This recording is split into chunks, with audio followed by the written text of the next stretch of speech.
Hello friends, बहुत बहुत स्वागत है आपका mysurgery.com के इस चैनल पे। और मैं हूं आपका दोस्त इंस्ट्रक्टर सौरभ शुक्ला। आप लोग देख रहे हैं एसक्यूएल की सीरीज़ और हम लोग आ पहुंचे हैं ऑर्डर बाय पे। तो ऑर्डर बाय का मतलब ये हुआ कि हम चाहते हैं कि जब टेबल के रिकॉर्ड्स को देखें, सेलेक्ट करें, तो हम उसे एक खास ऑर्डर में ऑब्टेन कर लें, सॉर्टेड ऑर्डर में। तो ये कैसे होगा, इसके लिए हम ऑर्डर बाय को पढ़ते हैं। तो आइए शुरुआत करते हैं आज के लेसन की। लेकिन उससे पहले मैं याद दिला दूं कि अगर आप लोग नए हैं इस प्लेटफॉर्म पे तो आप इस वीडियो का डिस्क्रिप्शन सेक्शन को ज़रूर रीड करिए, जहां पे आपको प्लेलिस्ट का भी लिंक मिलेगा इस कोर्स के साथ ही। और कौन से कोर्सेज हैं उनके लिए प्लेलिस्ट, जो भी फ्री कोर्सेज मैं प्रोवाइड कर रहा हूँ सबकी प्लेलिस्ट मिलेगी।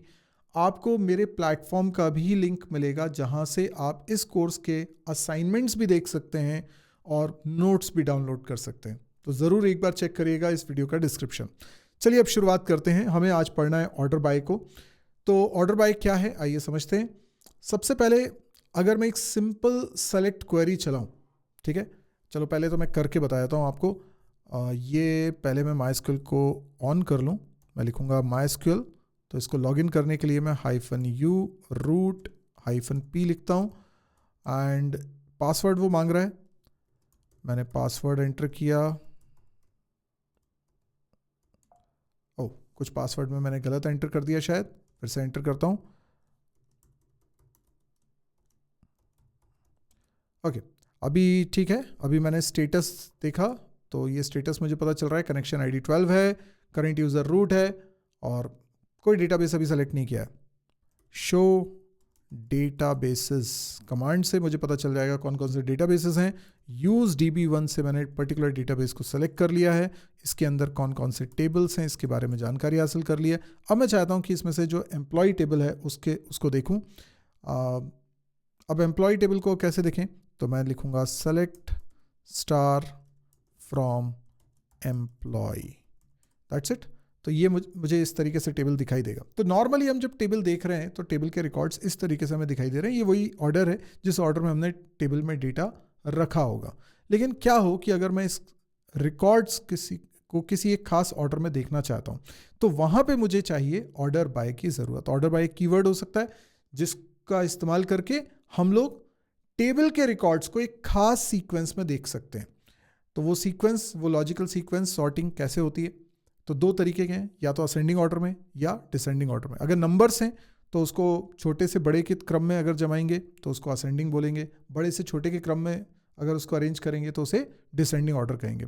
वहीं पे अगर कोई स्ट्रिंग है तो फिर हम लोग बोलते हैं कि अल्फ़ाबेटिकल ऑर्डर है तो वो असेंडिंग है, और अगर अल्फ़ाबेटिकल ऑर्डर के अपोजिट है तो वो डिसेंडिंग है। तो चलिए सबसे पहले यहाँ पर हम लोग कुछ करके देखें। पहले तो ऑर्डर बाय का सिंटैक्स समझ लो आप। ऑर्डर बाय में सेलेक्ट लिखा आपने, कॉलम्स के नाम लिखे, जितने भी कॉलम्स आपको देखने, सारे कॉलम देखने, स्टार लगा दीजिए। फ्रॉम टेबल का नाम लिख दीजिए। ऑर्डर बाय अब इसके बाद लिख रहे हो आप। देखो मैंने अभी वेयर नहीं लिखा, वेयर की बात भी समझाता हूँ, लेकिन वेयर नहीं लिखा। अभी मैंने क्या किया, फ्रॉम टेबल नेम और उसके बाद फिर लिखा ऑर्डर बाय। ऑर्डर बाय के बाद मैं उस कॉलम का नाम बताऊंगा जिसकी वैल्यूज के हिसाब से मुझे रिकॉर्ड्स को अरेंज करना है। ठीक है, तो जैसे अगर मैं अरेंज कर रहा हूँ सैलरी के अकॉर्डिंग, है ना, असेंडिंग ऑर्डर में, तो सबसे कम सैलरी जिसकी है वो सबसे ऊपर आ जाएगा। तो फिर वो पूरा रिकॉर्ड आएगा, वो अकेली सिर्फ कॉलम की वैल्यू ऊपर नहीं जाएगी, पूरा रिकॉर्ड ऊपर जाएगा। ठीक है, करके देखते हैं हम लोग। तो अब इसमें एक और चीज़ देखिए सिंटैक्स में। मैंने ऑर्डर बाय के बाद कॉलम का नाम लिखा, एक से ज़्यादा कॉलम भी लिख सकता हूँ, उसका भी यूजेज बताऊंगा। पर जैसे कॉलम का नाम लिखा, उसके बाद मैं बता सकता हूँ असेंडिंग में चाहिए मुझे कि डिसेंडिंग में चाहिए। अगर आप ये नहीं बताओगे ना तो उसे असेंडिंग मान लिया जाएगा। और इसलिए असेंडिंग जब कर रहे होते हैं तो हमें ये लिखने की ज़रूरत नहीं पड़ती, पर डिसेंडिंग ऑर्डर में अगर आपको चाहिए तो फिर आपको ये कीवर्ड लिखना पड़ता है। तो बस इसको हम लोग ट्राई करते हैं। बाय डिफ़ॉल्ट असेंडिंग ऑर्डर में होता है। अब मैं यहाँ पे ट्राई कर रहा हूँ, तो ये कमांड्स में चला के बताऊँगा आपको। सबसे पहले मैं इसको अरेंज कर रहा हूँ सैलरी के ऑर्डर में, असेंडिंग ऑर्डर में। तो मैं लिखता हूँ सेलेक्ट स्टार, मुझे सारे कॉलम्स चाहिए, फ्रॉम टेबल का नाम एम्प्लॉय, ठीक है, ऑर्डर बाय कीवर्ड लिखा। इसके बाद अब मैं बता रहा हूँ किसके ऑर्डर में, तो मैंने कहा सैलरी के ऑर्डर में, सैलरी। ठीक है, असेंडिंग या डिसेंडिंग वो आप लिख सकते हो, नहीं भी लिखोगे तो वो बाय डिफ़ॉल्ट असेंडिंग ही मानेगा। तो आप देख सकते हैं इसने अरेंज कर दिया। अब यहाँ पे समझने वाली बात ये कि नल वैल्यूज़ को ये पहले रखता है, मतलब नल वैल्यूज़ को किसी भी दूसरी वैल्यू से छोटा मान रहा है वो, इसलिए जब असेंडिंग ऑर्डर में अरेंज हो रहा है तो नल वैल्यू शुरुआत में चली गई। अब आप देख सकते हैं कि वो सिर्फ कॉलम की वैल्यूज़ ने अपनी जगह नहीं बदली है, बल्कि उनके कारण पूरे रिकॉर्ड ने जगह बदली है। तो जो नल वैल्यूज़ वाले रिकॉर्ड्स थे EMP-ID 7 और 9 के, वो पहले आ गए। तो अब ये हमें ईजी हो जाता है ना समझने में कि अच्छा इसमें सबसे कम सैलरी वाला कौन है, सबसे ज़्यादा सैलरी वाला कौन है, वो ईजी हो गया क्योंकि वो एक ऑर्डर में हमने अरेंज कर लिया। अगर आप इसे डिसेंडिंग ऑर्डर में अरेंज करना चाह रहे थे तो इसी के आगे आपको क्या लिखना था, DESC, बस। तो ये डिसेंडिंग ऑर्डर में अरेंज हो गया, तो जो नल वैल्यूज़ हैं वो सबसे लास्ट में पहुंच गई हैं। ठीक है, अब ये एक तरीका आपको समझ में आ गया। अब हम चाहें तो ऑर्डर बाय सेवरल कॉलम्स पे भी लगा सकते हैं, जैसे मैं यहाँ पे लिख रहा हूँ और यहाँ ऑर्डर बाय मैंने लगाया है सैलरी पे, पर मैं सैलरी के साथ साथ एज पे भी लगाना चाहता हूँ। अब ये कैसे वर्क करता है, तो होगा ये कि जो पहले कॉलम आपने लिखा है ये उसके हिसाब से अरेंज हो रहा है, मतलब सैलरी के ऑर्डर में अरेंज हो रहा है, और बाय डिफ़ॉल्ट ये असेंडिंग ऑर्डर में अरेंज हो रहा है। तो सैलरी के ऑर्डर में अरेंज कर दिया। अब मान लीजिए कि दो सैलरीज हैं जो एग्जैक्टली सेम है, ठीक है। ऐसा कहीं बाय चांस इसमें हो रहा है क्या? नहीं, ऐसा नहीं हो रहा है इसमें सभी की सैलरी अलग अलग है। पर मान लीजिए अगर सैलरी सेम हो जाए दो एम्प्लॉयज़ की, तो फिर उनमें पहले किसको रखना है? जिसकी एज कम होगी। मतलब पहले सैलरी के ऑर्डर में अरेंज करो, और जहां मतलब सैलरी प्राइमरी है, सैलरी के ऑर्डर में ही अरेंज करना है। लेकिन अगर दो सैलरी सेम हो गई तो फिर हम एज को देखेंगे, ठीक है। अदरवाइज मुझे एज को देखने की ज़रूरत नहीं है। एज की वैल्यू को मैं कब देखूंगा? जब मैंने सैलरी की वैल्यू कोलाइड कर रही है, सेम हो रही है। तो अभी फ़िलहाल इसको करता हूँ, तो ठीक है। यहाँ पर ऐसा कोई भी दो वैल्यूज़ नहीं है जो सैलरी की सेम आ रही हो। अगर मान लीजिए मैं यहाँ पर इंटेंशनली कोई वैल्यू सेम कर दूँ, ठीक है, इस बात को समझाने के लिए, तो मैं इंसर्ट करूँगा, इंसर्ट इनटू एम्प्लॉय, है ना, और सारे ही कॉलम्स मुझे रखने हैं। वैल्यूज़ क्या रखनी है, तो वैल्यूज़ बता देता हूँ। जैसे मैंने कहा 16, एंड नेम कर देता हूँ, नेम क्या कर दूँ, निकिता, ठीक है। And as, as is like, अभी मैं किससे कोलाइड करूँगा, तो मैं इसको कोलाइड करूँगा वंश के साथ। वंश की एज 34 है, तो इसकी एज मैं कर देता हूँ सपोज करो 33, एंड वंश की सैलरी 22,000 है, इसकी भी सैलरी 22,000 कर दिया मैंने, ठीक है ना। ये रिकॉर्ड मैंने इंसर्ट कर दिया। अब मैं ज़रा सारे रिकॉर्ड्स देखता हूँ। पहले तो सारे रिकॉर्ड्स जब मैं देख रहा हूँ और मैं कोई भी इस पर ऑर्डर बाय नहीं लगाता हूँ, तो ये रिकॉर्ड्स इस तरीके से दिख रहे हैं, जिस ऑर्डर में मैंने स्टोर करे हैं उसी ऑर्डर में दिखाई दे रहे हैं। लास्ट रिकॉर्ड देखिए निकिता है। लेकिन अगर मैंने लिखा ऑर्डर बाय सैलरी, पहले तो मैं ऐसे लिखता हूँ ऑर्डर बाय सैलरी, अभी मैंने एज नहीं लिखा है, ऑर्डर बाय सिर्फ सैलरी लिखा है, तो आप देख सकते हैं निकिता और वंश दोनों एक के बाद एक हैं।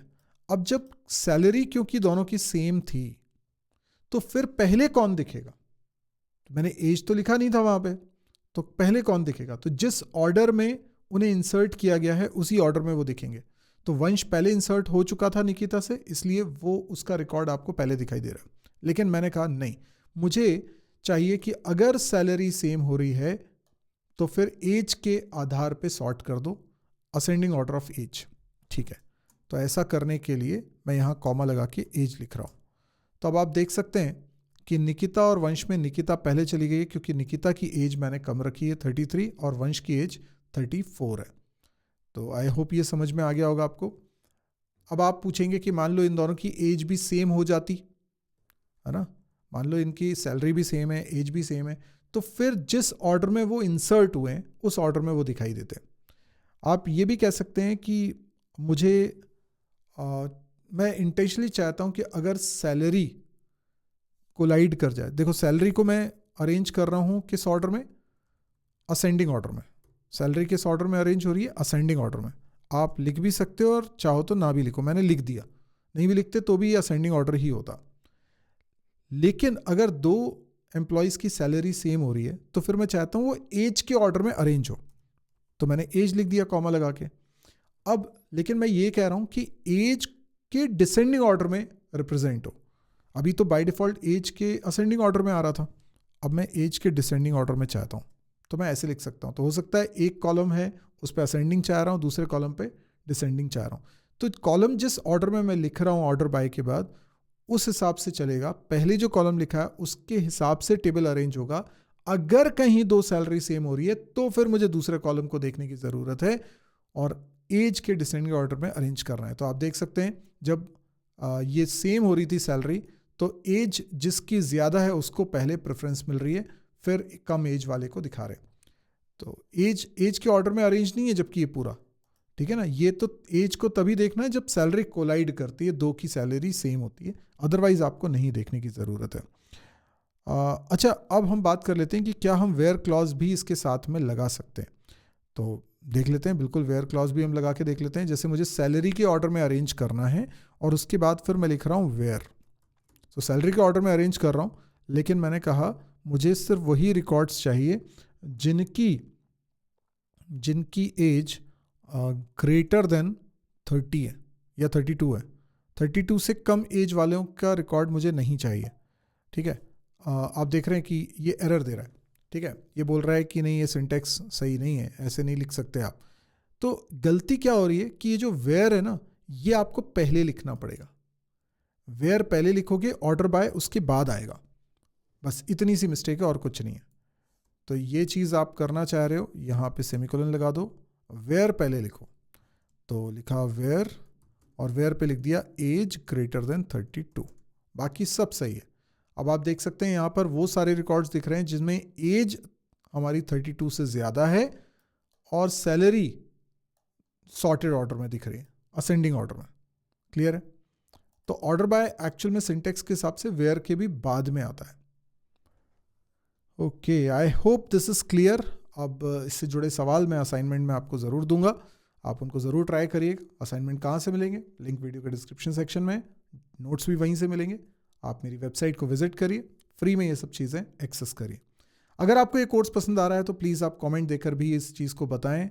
साथ ही चैनल को सब्सक्राइब नहीं किया है तो सब्सक्राइब कर लीजिए, बेल आइकन को प्रेस कर लीजिए ताकि कोई भी वीडियो का नोटिफिकेशन आपसे मिस ना हो। आज के लिए इतना ही। Thank you, good bye.